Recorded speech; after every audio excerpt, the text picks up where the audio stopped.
Hi, Paul McCarthy from Coach Carly here with another Brain Booster. Today we're going to talk about something a little bit more slower paced than usual.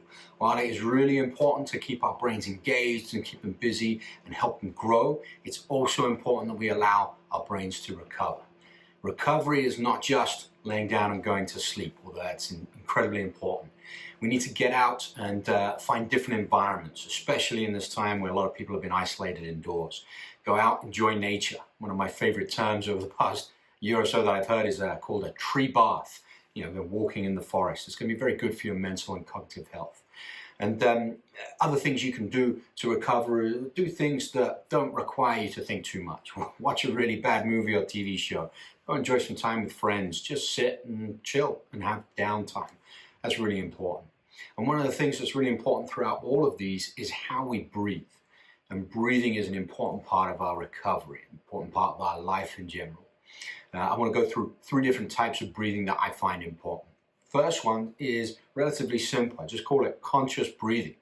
We often breathe automatically and we don't think about it too much. And sometimes our breathing can be not as healthy as it possibly could be. So one of the things is just to sit down or stand or lay down, but just focus on the breath. So I'm just going to do a couple of breaths here.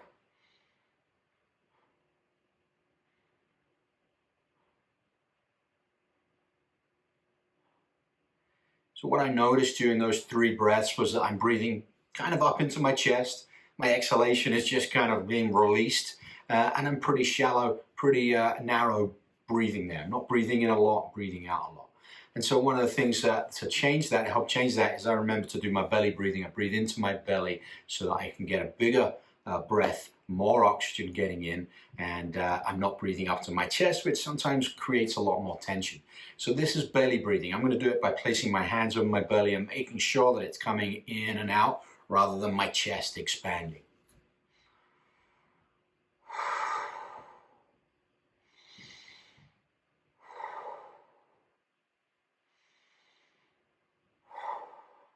Automatically it shows I'm taking those deeper breaths, and that's really important. The last one I'm going to talk about is sometimes called autogenic breathing, or in our world, tactical breathing. It's often used by operators and those who are in high duress, high stress situations to bring their stress hormones down. And what we're going to do for this, I'm going to continue the belly breathing. I'm going to breathe in for 4, hold for 4, breathe out for 4, and hold for 4. And that 4 number could be 5, could be 3, depending on your situation. But it's a good concept to go with. So I'm going to just do 2 breaths of this.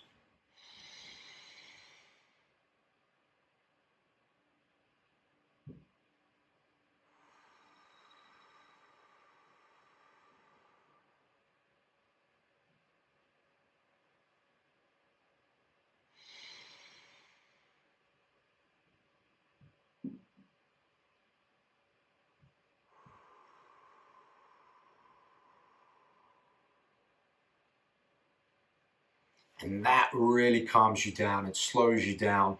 It gives the oxygen in the breath you're taking in more time to get into your bloodstream via the hemoglobin and those in your areoles down in the lungs.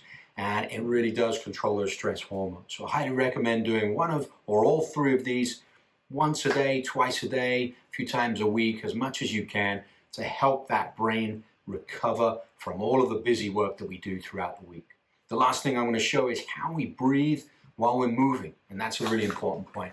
So what I'm going to do is I'm actually going to do that conscious belly breathing with the autogenic, the 4 in, 4 hold, while doing just some basic movements with my Kali stick here. So here I go.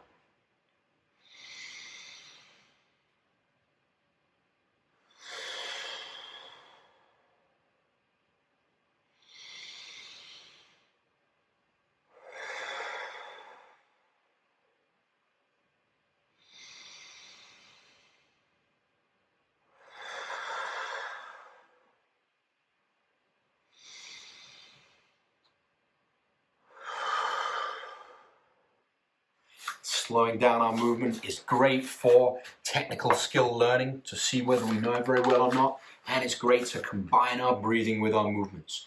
The next demonstration I'm going to show is I'm going to do some kickboxing on the bag here. I'm going to give 2 modes. First mode is generally typically how I do it when I'm kind of wailing on a bag or on some pads. So check it out.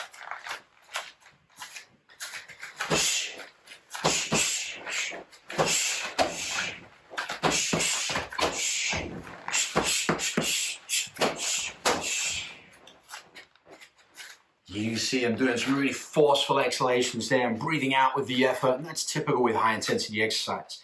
This next one, I'm going to try to keep that autogenic breathing. I'm going to try and keep the conscious breathing. Nice big breath in, big breath out, and make it almost independent of the movement I'm doing. Check it out.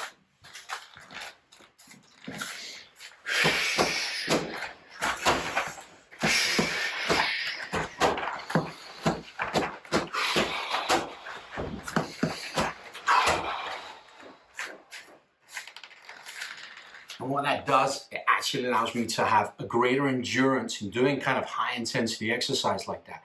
Getting the oxygen in. Oxygen is our energy source when we're working over 30 seconds or so. We've got to get it in, and then we've got to flush out the toxins that exercise produces, lactic acid, carbon dioxide, and all that. So I hope you enjoyed it. Hope this will help you focus throughout the week and give you a little bit of better brain health. Take care, see you on the mats.